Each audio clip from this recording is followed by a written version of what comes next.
Hey, so you know that meme that's like, you'll never be a millennial who works at BuzzFeed during the 2010s?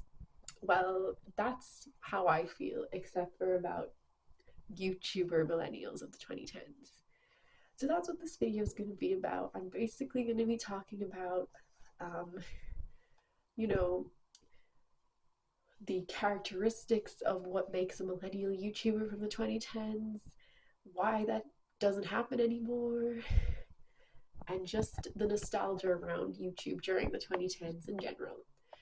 So, if that sounds interesting to you, then let's let's get into that. um, so, firstly, one of the things I wanted to talk about was what makes a YouTuber from the 2010s.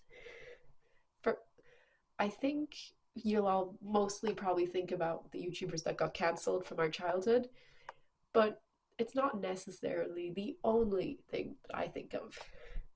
So when I think of a YouTuber from the 2010s, I think of a YouTuber who was very prominent in our childhoods. Take the LD Shadow ladies, take the Jenna Marbles, the Zoellas, that vlog style of YouTube that we don't ever really see anymore. Um, those challenge videos we don't ever see anymore. The very fun times of YouTube, in my opinion. YouTube nowadays has become just kind of not as good. What I think it's become is all about kind of profit. It's been seen as more of a business sort of thing, the Mr. Beasts. Not saying anything wrong with any of the modern creators on YouTube. I just think that we do, the YouTube nowadays has very much become all kind of like less about the person sitting on their webcam talking about their makeup and their what they got at a haul, and more about let's make it bigger, let's make it more sensational. And that's not a bad thing.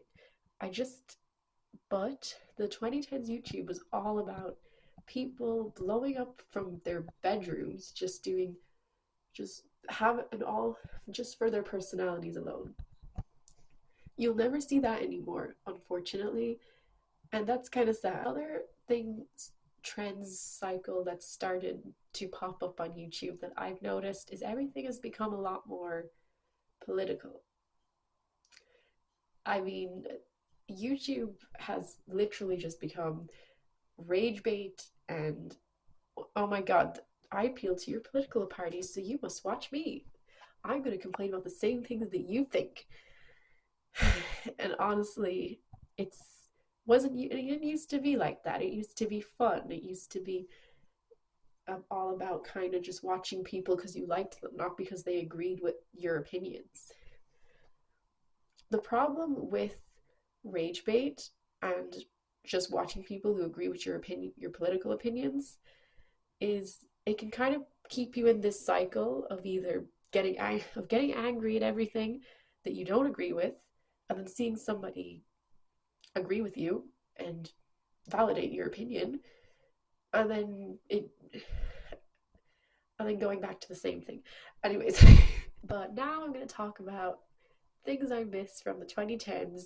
Firstly, vlogs. Vlogs used to be so fun and so cool. People would go to different countries, different conventions, different events, and you'd get to live vicariously through them because, well, let's face it, you were a 10-year-old, you weren't doing that. And it was great. Other thing about vlog, people would vlog their outfits, their houses, their hauls, their what they were doing that day, and there's something nice about observing people's lives. And YouTube doesn't tend to really have that content out anymore. I'm sure if you looked for it, of course it would be there, but it's not the same because they used to be just genuinely normal people's lives until they blew up and got famous and rich. And there's nothing wrong with them being famous and rich, but it does take out the relatability and why we enjoyed watching the mundane. Another thing that I loved on YouTube was room tours. It was so cool to watch like a YouTuber just show off their room and all their cool stuff in their room. And it just made me like want a room like that, which I kind of do now, as you can kind of see, even though it's a little bit messy. But yeah, I think I've got a nice room. So yeah, another thing that YouTubers used to do, and I think literally every YouTuber had a vlog of going to Disneyland up on their channel, and they were just so nice. It was so nice to watch. I know like we make fun of millennials and Disney adults nowadays, but we've kind of like turned into just haters. My whole generation's haters. To just enjoy things. We used to enjoy Disney. We used to watch people go to Disneyland and we thought that was the best thing ever. And honestly, I miss Disneyland vlogs, but now every person past the age of like 20 is terrified to admit that they love Disney. And yes, I know I've definitely joined in on the millennial cringe jokes, but the whole thing about millennials being cringe now, we kind of grew up with millennials. Like we think Gen Z, we think that we are so much more funnier and we are so much more in like less cringe, and that's because we're afraid to do anything. Millennials did pave the way for us. They did kind of popularize. They did they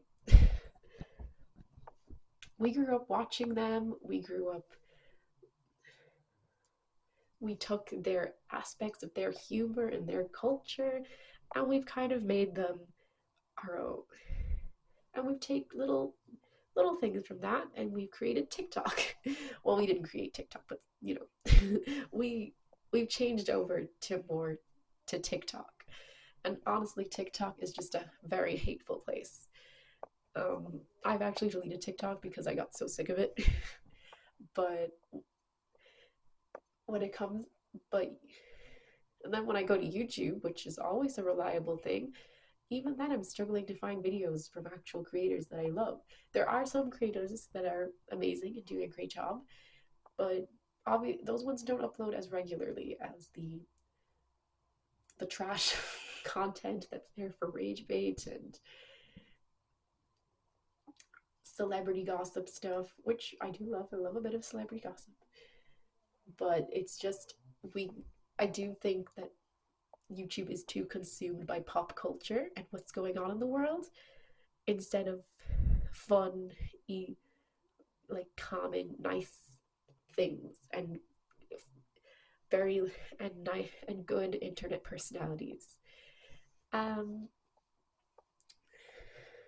and positive internet personalities. I didn't expect to go into like a